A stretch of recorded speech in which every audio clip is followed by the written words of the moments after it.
Frères et sœurs bien-aimés, en ce troisième dimanche du temps ordinaire, la parole de Dieu nous rejoint avec force. Ce dimanche est particulier. Il est le dimanche de la parole de Dieu. Il nous invite à remettre la parole au centre de notre vie chrétienne. La parole n'est pas un simple texte ancien, elle est vivante, elle parle aujourd'hui, elle parle maintenant. Le prophète Isaïe ouvre cette liturgie par une annonce pleine d'espérance.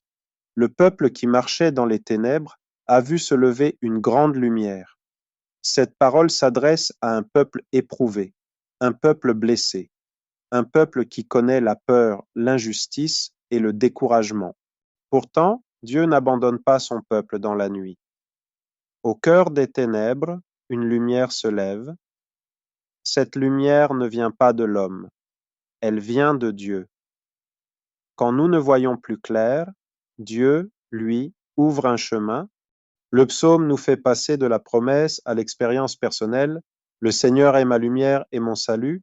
Chacun peut le dire, chacun peut y croire. La parole de Dieu éclaire nos choix. Elle console nos blessures.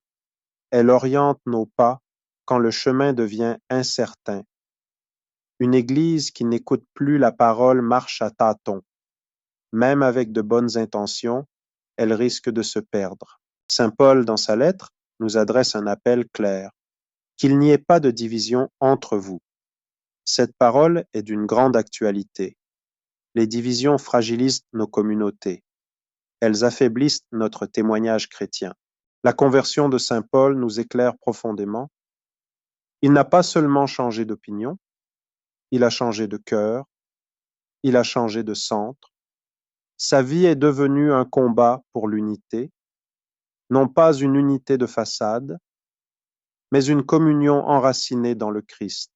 L'unité n'est pas un luxe spirituel, elle est un don à accueillir humblement et une responsabilité à vivre concrètement. Dans l'Évangile, Jésus accomplit la promesse d'Isaïe. Il s'installe à Capharnaüm, un lieu de passage. La lumière se lève là où on ne l'attend pas toujours. Jésus proclame « Convertissez-vous ». La conversion n'est pas une condamnation, elle est une invitation à changer de direction. Elle est un appel à se tourner vers la lumière.